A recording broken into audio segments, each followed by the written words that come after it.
자, 분명한 것은 지금 이제 믿음에 대해서 뭐라고 얘기하고 있냐면, 복음에는 하나님의 의가 나타나서 믿음으로 믿음에 이르게 하나니 오직 의인은 믿음으로 말미암아 살리라. 지금 믿음이라는 단어가 3번이나 나오거든요. 믿음으로 믿음에 이르고 믿음으로 말미암아 살리라. 이렇게 얘기하고 있단 말이에요. 자, 그러므로 예수 그리스도를 믿음으로 말미암아 우리가 다 칭함을 받는다라는 거예요. 자, 그렇다면 지금부터 생각해 볼 것은 예수 그리스도를 믿는 믿음이란 구체적으로 무엇일까 하는 거예요. 도대체 이 믿음이란 무엇일까 하는 거예요. 믿는 믿음으로 말미암아라고 했단 말이에요. 그렇다면 난 믿음은 도대체 어떤 거예요? 한번 생각을 해보자, 구체적으로. 제가 드리고 싶은 말씀은, 자, 예수 천당 불신지옥. 자, 지금부터 믿습니까? 자, 그래서 내가 반응을 지켜보는 거예요. 자, 아무개님 믿습니까? 그런데 그 사람이 그냥 고개를 그냥, 예, 그냥 고개를 끄덕끄덕거려왔어요. 그냥 고개만 끄덕끄덕거렸어요. 이걸 뭐라 그럴까요? 수긍하는 걸 얘기하는 거예요. 그러니까 이 여기서 말하는 믿음은, 성경에서 말하는 믿음은 그냥 고개를 그냥 끄덕끄덕거리면서 수긍하는 정도를 말하는 게 아니에요. 이것을 의롭다라고 칭하는 게 아니에요. 믿음은, 같이 읽어보실래요? 첫째, 행위와 함께 움직인다라는 거예요. 행위와 함께 움직인다. 그러니까 내가 머릿속으로 듣고 머릿속으로만 이해해서 고개를 끄덕끄덕거리면서 수긍하는 건 믿음이라고 말하지 않아요. 제가 아무리 그럴듯하고 논리적이고 은혜롭게 여기서 설교를 했다고 가정을 합시다. 여러분 믿으세요? 근데 여러분들이 그냥 수긍하면서 아멘 이렇게 화답을 했어요. 아멘 화답을 했단 말이에요. 그렇게 하겠다라고, 예, 아멘이 왜 돼? 그렇게 되기를 원합니다라고 또 화답을 했단 말이에요. 예수 했단 말이에요. 하지만 예나 지금이나 아무런 돌아가서는 내 삶에 아무것도 변화가 일어나지 않는다는 얘기는 뭐냐면, 내가 그냥 고개로만 끄덕끄덕 수긍만 했지 아무것도 내 삶에는 변화가 일어나지 않았다는 얘기는 뭐냐면 내가 아무것도 안 한 거예요. 아무것도 안 한 거예요. 그래서 믿음은 수긍하는 걸 얘기하는 게 아니에요. 자, 그러면 믿음에 대해서 뭐라고 얘기하고 있을까요? 자, 제가 먼저 믿음에 대해서 설명하기 이전에 구원에 이르는 믿음에 대해서 정확하게 한 절로 딱 여러분들에게 소개를 할 테니까 먼저 이것부터 확실하게 오늘 마음속에 새기고 나서 말씀드리도록 하겠습니다. 함께 읽어보세요. 사람이 마음으로 믿어 의에 이르고 입으로 시인하여 구원에 이르느니라. 예, 이게 모든 우리 성경 전체의 핵심 메시지예요. 오직 믿음으로 말미암아 살리라고 했어요. 어렵다고 칭함을 받는데. 자, 그러면 믿음이 뭘까요? 자, 성경에 보니까 뭐라고 되어 있어요? 믿음은 어떻게 생겨난다고 그랬어요? 들으면서 난다 그랬죠. 자, 내가 들었어요. 듣고 고개를 끄덕끄덕거리면서 수긍했어요. 그걸로 끝나는 게 아니라 어디까지 내려와요? 마음까지 내려가는 거야. 마음. 자, 그러니까 내가 지금 머릿속에 끄덕끄덕거리고 생각한 게 뭐예요? 한문으로 지라고 그러는 거예요. 알지자. 이성이라고 그러는 거예요. 영어로. 자, 끄덕끄덕거렸어요. 그런데 그 다음에 내 마음까지 내려왔어요. 마음에 똑같이 내가 생각하고 수긍한 것과 또 동시에 내 마음속에 이것이 똑같이 믿어지고 믿음이 생성이 됐어요. 마음으로 믿어 의에 이르고 의롭다라고 칭하면 의롭게 되는 거예요. 그리고 이제 행동으로 나와요. 어떻게? 입으로 시인하여 구원에 이르느니라. 이게 구원이에요. 구원의 핵심이에요. 다시 한번 볼까요? 사람이 마음으로 믿어 의에 이르고 입으로 시인하여 구원에 이르느니라. 그러니까 뭐예요? 믿음과 행위가 동시에 일어나는 거예요. 동시에. 거기만 끄떡끄떡하고 수긍하는 것이 아니라 믿음과 동시에 입에서 시인을 한다고요. 무슨 뜻인지 아시겠어요? 이것을 보다 조금 확대해서 설명을 제가 해드릴게요. 그러니까 믿음은 뭐와 함께 일한다? 행위와 함께 일한다고요. 행위와 믿음은. 여기서 마음으로 믿었는데 입으로 동시에 시인하는 거예요. 아멘? 자, 그래서 야고보서 1장 22절 읽어볼게요. 자, 읽어볼까요? 너희는 말씀을 행하는 자가 되고 듣기만 하여 자신을 속이는 자가 되지 말라. 듣기만 하면서 수긍하면서 고개만 끄덕끄덕거리고 마치 믿는 사람인 것처럼 했는데 전혀 행위가 나타나지 않아. 속이는 자라는 거예요. 속이는 자. 믿음하고는 상관이 없는 거예요. 자, 또 야고보서 2장 22절 23절 읽어볼까요? 시작.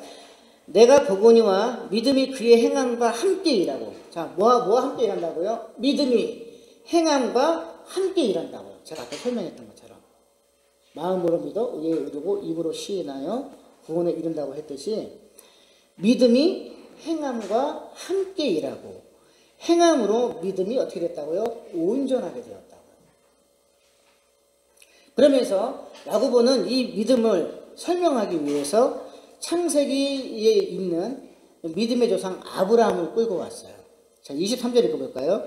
이에 성경에 이른바 아브라함이 하나님을 믿으니 이것을 의로 여기셨다는 말씀이 이루어졌고. 자, 마음으로 믿었으니까 의롭다고 칭함받는다 그랬죠. 마음으로 믿어 의에 이르고. 자, 그리고 말씀이 이루어졌고 그는 하나님의 벗이라 칭함을 받았나니. 자, 그럼 먼저 이제 조금 설명하기 전에 그럼 아브라함이 누굴까요? 자, 넘어가 볼까요? 자, 창세기 12장 1절 2절을 볼까요? 여호와께서 아브라함에게 이르시되 너는 너의 고향과 친척과 아버지 집을 떠나 내가 너에게 보여줄 땅으로 가라. 내가 너로 큰 민족을 이루고 내게 복을 줘 내 이름을 창대케 하리니 너는 복이 될지라. 창세기 12장 1절 2절인데요. 자, 셈의 후손 아브라함은 75년 동안 하나님이라는 존재를 몰랐던 사람이에요. 고대 근동에서는 달을 섬겼어요.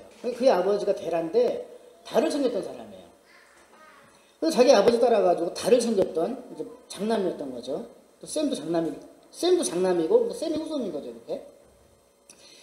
그러니까 그런데 이 아브라함 75년 동안 우상을 섬겼던 이 아브라함에게 하나님이 나타나신 거죠. 음성이 들리면서 너가 지금부터 고향과 친척과 아버지를 떠나서 내가 너에게 보여줄 땅으로 가라 그랬단 말이에요. 그리고 내가 너로 큰 민족을 이루고 내게 복을 주어서 너의 이름을 창대케 하리라 이렇게 말씀을 하셨죠. 그러니까 그렇게 되니까 아브라함이 어떻게 됐을까요? 이 말씀을 듣고 마음으로 믿고 이 하란 땅에서 70몇 년 동안 그동안 이제 쌓아왔던 이 모든 것들을 다 정리해서 그 땅을 떠나요. 떠나면서 가나안 땅을 들어가요. 믿음은 뭐예요? 그러면서 지금 야고보가 설명하는 것은 야고보가 이렇게 설명합니다. 같이 읽어볼까요? 2장 24절 시작. 이로 보건대 사람의 행함으로 의롭다 하심을 받고 믿음으로만은 아니니라. 그래서 여기서 말하는 믿음은 마음으로 믿어 의에 이르고 그걸 말하는 게 아니라 그냥 수긍하는 정도의 믿음을 얘기하는 거예요. 믿음. 고개만 끄덕끄덕. 그러니까 믿음은 뭘 나타내냐 그러면 믿음은 행위와 함께 나타나는 거 말하는 거예요. 이해가 되세요? 아브라함처럼. 또 이와 같이 기생 라합이 사자들을 접대하여 다른 길로 나가게 할 때에 행함으로 의롭다 하심을 받은 것이 아니냐? 그러므로 26절 읽어볼까요? 영혼 없는 몸이 죽은 것 같이 행함이 없는 믿음은 죽은 것이라. 믿음이 아니라는 거죠. 그러니까 믿음은 뭐와 함께 일한다고요? 행위와 함께 움직이는 거예요. 행함과 같이 움직인다는 얘기예요. 자, 우리가 지난 시간 회당장 야이로와 12년 동안 혈류병을 앓던 여인에 대해서 살펴봤잖아요. 지난주에. 수많은 무리들을 해치고 예수님 앞에 나올 때 그들은 예수님이 죽은 딸에게 손만 얹어도 나을 것이라는 믿음과 함께 행위가 작동을 했죠. 믿음을 가지고 끌고 나왔잖아요. 이걸 말하는 거예요. 그래서 너의 믿음이 너를 구원하였다라고 예수님이 말씀하시는 거예요. 아멘? 믿음은 행위를 주관한다고요. 그럼 이 야이로나 그 다음에 12년 동안 혈류병을 앓던 여인은 어땠을까요? 먼저 예수님에 대한 소식을 들었겠죠. 자, 믿음은 들으면서 난다 그랬어요. 들었어요. 내 마음으로 들어왔어요. 믿음이 생성이 됐어요. 행위로 나타났어요. 야이로나 그 다음에 12년 동안 혈류병을 앓던 여인이. 그러니까 어떻게 되는 거예요?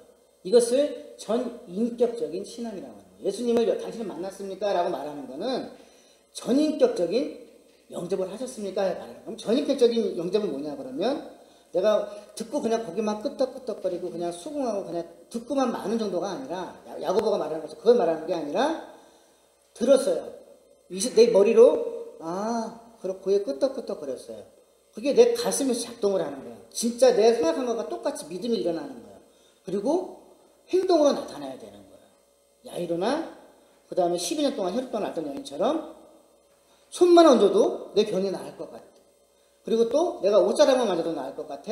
예수님이 오셔서 내 죽은 딸에게 손만 얹어도 나을 것 같아. 아니면 우리가 지금 여기서 기도할 때 내가 기도하면 예수님이 고쳐주실 것 같아. 믿음을 가지고 하는 행위를 말하는 거예요. 아멘?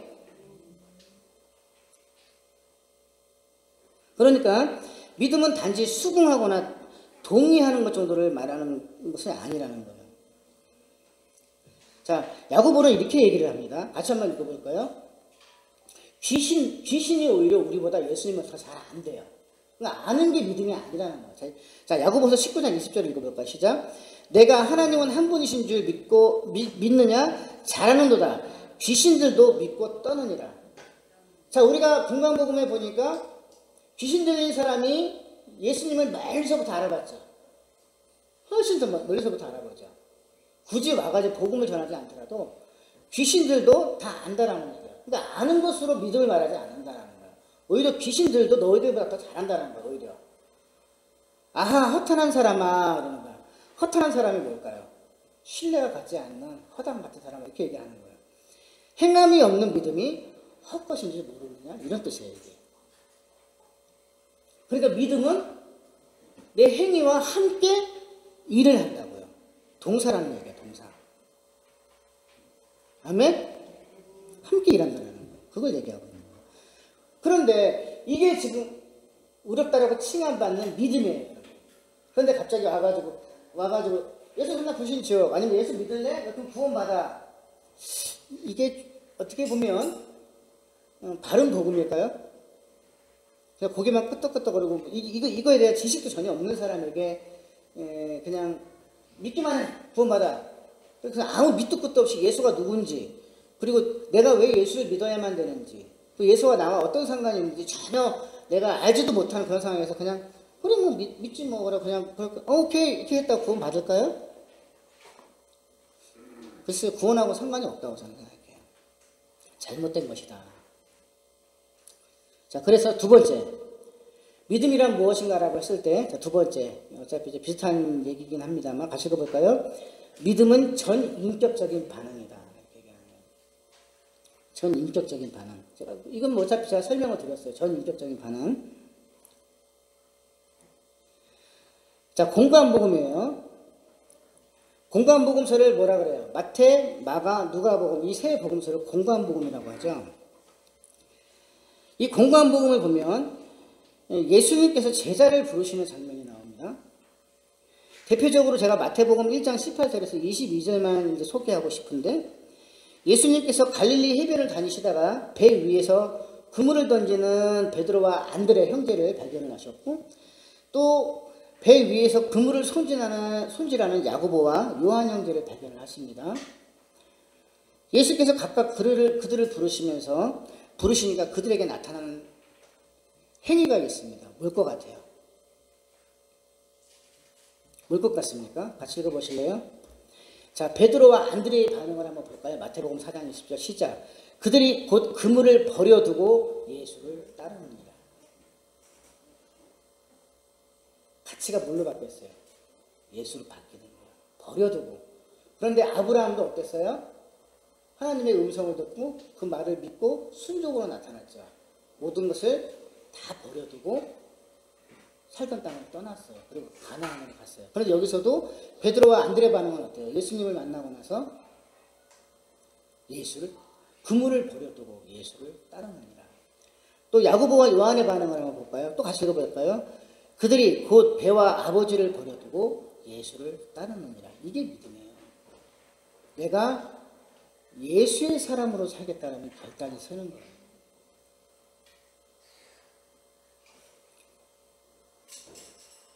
모든 이단들이 속이는 성경 구절이 있죠.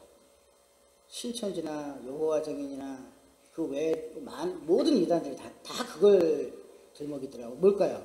그래가지고 자기네 이제 신도들을 꼼짝 못하게 올가맸죠. 뭘까요? 14만 4천 명이라는 숫자예요. 요한계시록에 나오는 14만 4천 명.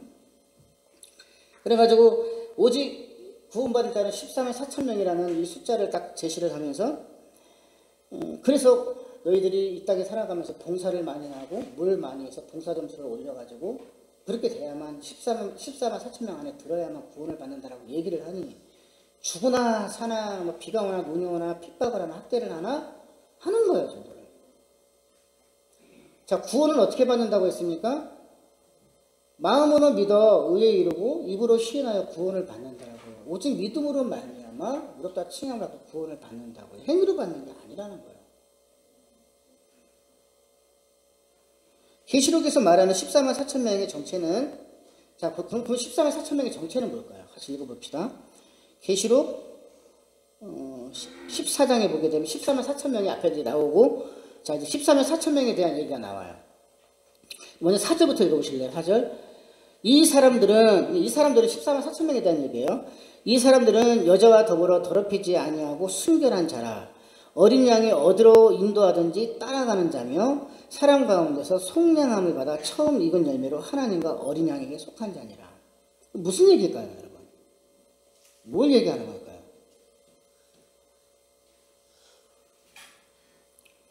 어린 양이 어디로 가든지 간에 따라가는 자며, 아까 베드로, 그 다음에 안드레, 야고보와 요한이 예수님의 음성을 듣더니 그냥 따라가죠. 예를 들면 그것처럼 늘 주님과 동행하는 삶을 말하는 거예요. 그럼 주님과 동행하는 사람은 어떤 사람이냐고요? 믿음이 있는 사람을 말하는 거거든요. 그래서 믿음에 대해서 설명하고 있어요. 많은 사람들 가운데 속량함을 받았대요. 이 속량이라는 뜻이 뭘까요? 대신 지불하다는 뜻이에요. 대신 지불.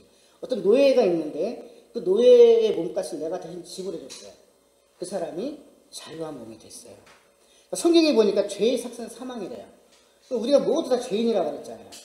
그 삭시 뭐예요? 대가가 사망이라니, 모두가 지옥까지 존재되는 거예요. 왜냐하면 이제 마귀의 하나님의 형상이 떼어졌고, 아담과 하와 때부터 하나님의 형상이 모두가 떼어지고 모두가 마귀의 형상을 입은 존재들이니까, 그죠? 그런데 어때요? 예수 그리스도가 우리의 죄를 대신 속량하신 거예요. 대신 지불해 주신 거예요. 그 죄의 사망, 심판을 대신 받아주신 거예요. 그러니까 내가 예수 그리스도를 믿게 된다는 얘기는 뭐냐면, 내가 예수 그리스도를 말미암아서 이렇게 된 것은 제가 사해진 것을 말하는 거예요. 제가 0.1%도 없는 거예요. 그래서 우리가 예수 그리스도의 이름으로 기도하는 거예요. 왜냐하면 우리들은 죄인이기 때문에 하나님은 빛이시고 어둠이 1도 없는 분이세요. 죄를 싫어하세요. 죄인들은 하나님을 볼 수가 없어요. 성경에 그 어떤 인물도 하나님을 직접 본 사람이 없어요. 그럼 어떻게 해서 우리가 하나님을 만날 수 있느냐? 예수 그리스도, 죄가 1도 없는 예수 그리스도를 힘입어서 그의 이름으로 우리가 하나님을 만나게 되는 거예요. 기도도 그래서 예수님의 이름으로 하는 거예요.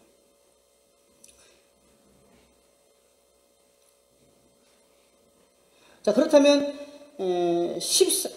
여기도 13절 읽어볼까요? 자, 그들이 보좌 앞과 내 생물과 장로들 앞에서 새 노래를 부르니 땅에서 속량함을 받은, 속량함을 받은. 그 속량이 뭐예요? 예수 그리스도를 믿는 사람들을 말하는 거예요. 믿음으로 의롭다고 칭함받은 사람들, 받은 14만 4천 밖에는 능히 이 노래를 배울 자가 없느니라. 근데 얘네들은 이제 이걸 가지고 14만 4천 명으로 올가매가지고 사람들을 노예처럼 부른단 말이죠. 이 14만 4천 명에 대해서 제가 예전에 말씀드렸죠. 무슨 숫자예요? 네, 완전수이고 상징적인 숫자라는 얘기예요. 그러니까 무수히 많은 헤아릴 수 없는 숫자를 뜻하는 거예요. 한번 생각해 보세요. 2000년 전부터 예수님 때부터 지금까지 예수 믿는 사람이 14만 4천 명밖에 안 되겠어요? 말도 안 되는 소리가 완전 있는 거죠. 그 이거 하라고 예수님의 그러면 이렇게 14만 4천 명밖에 구원을 못 얻는다 그런다면 예수님의 십자가는 의미가 없는 거예요. 그러니까 예수님을 오히려 부정하게 만든 거예요. 모든 이단들이 이걸 가지고 울가매니까 모든 사람들이 여기에 지금 노예가 돼버리는 거죠.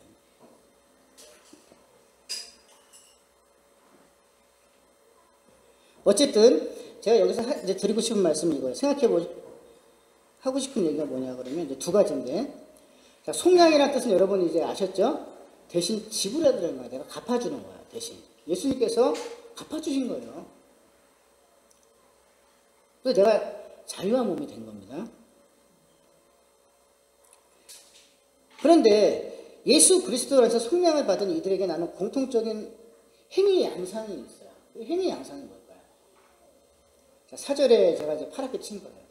어린 양이 어디로 인도하든지 따라가는 자래요. 이게 바로 믿음은 행함과 함께 일하고라는 야고보가 얘기했던 것처럼 믿음은 행함과 함께 일한다는 거예요. 믿음이 있는 자, 예수 그리스도 안에 성령함을 받은 자는 이제 그리스도인으로 살기로 결심한 자고 그리스도인 하나님의 백성이 된 거예요. 그게 어떻게 살아요? 그 삶이 어린 양이 어디로 인도하든지 항상 주님을 따르는 삶을 살더라는 얘기예요. 그러한 자를 말해요. 이게 성도고 믿음이에요, 여러분. 그런데 1도 변함이 없는 사람이 자, 예수 천국, 구신 지옥 믿을래요? 그냥 이제 예를 들면 이제 죽을 날 며칠 안 남은 사람이 이제 머리 써가지고 내가 내일 죽을 것 같아. 그냥 고개 까딱까딱 했다고. 그건 받을까요? 이걸 전혀 모르는데 예수님이 나와 어떠한 존재인지 전인격적으로 만나지도 않았는데. 자, 그래서 믿음이라는 것은 뭘 말하냐 그러면 같이 읽어봅시다. 매우 중요한 거예요. 이건 정말 여러분은 암기하셔야 돼요. 지정의예요. 지정의.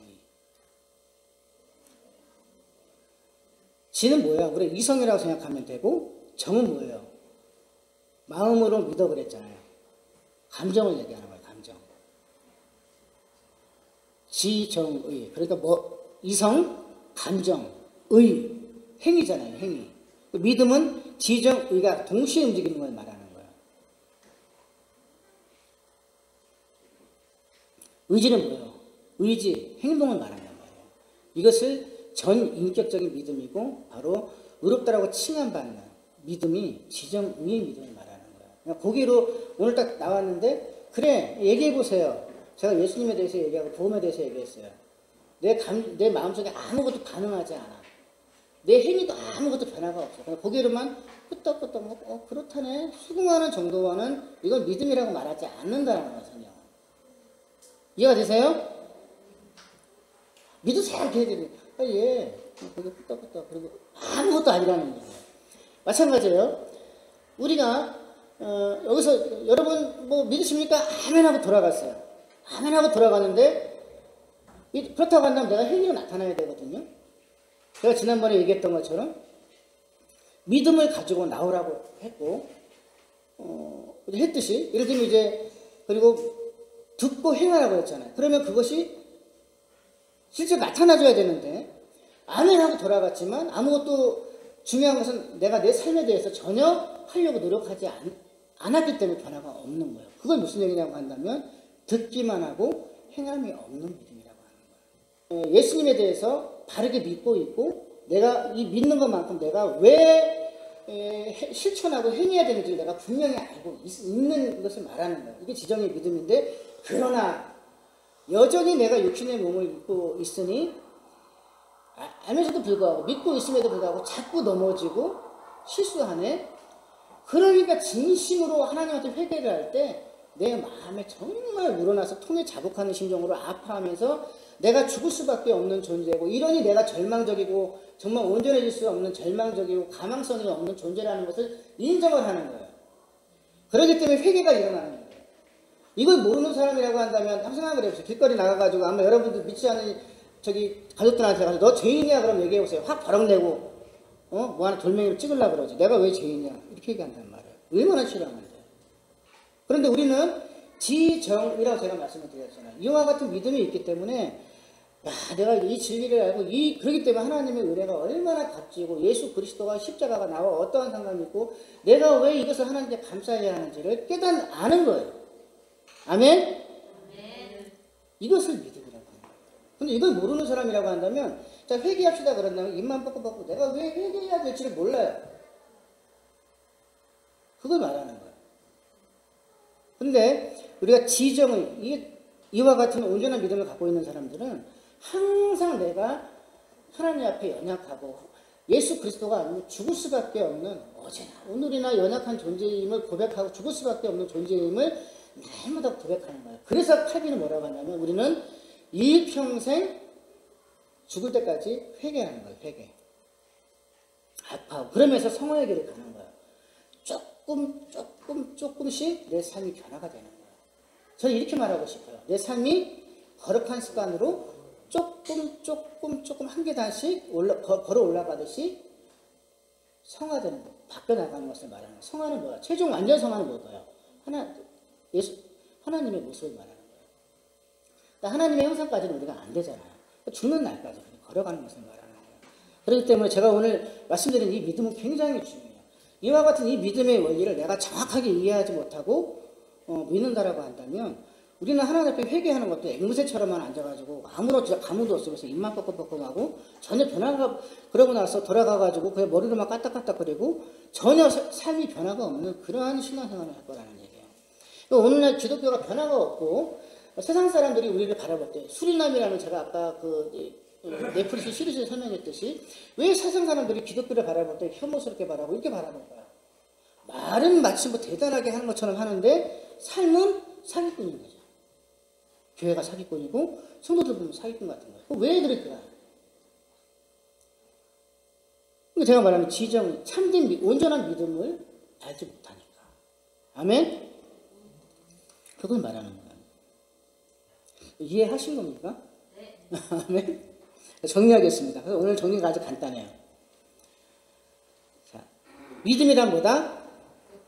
첫 번째 성경 구절 한번 읽어보세요. 믿음이란 마음으로 믿어 의에 이르고 입으로 시인하여 구원에 이르느니라. 아멘. 이건 반드시 배워주세요. 마음으로 믿어 의에 이르고 입으로 시인하여 구원에 이르느니라. 자, 그런데 그것을 우리가 한 줄로 정리하면, 또 그리고 야고보가 믿음은 행함과 함께 일한다라고 했잖아요. 그죠? 자, 그러니까 믿음을 우리 결론적으로 보면은 듣고 믿고 행하고와 동시에 작동하는 전인격적인 반응이다. 아멘. 기도하겠습니다. 사랑하는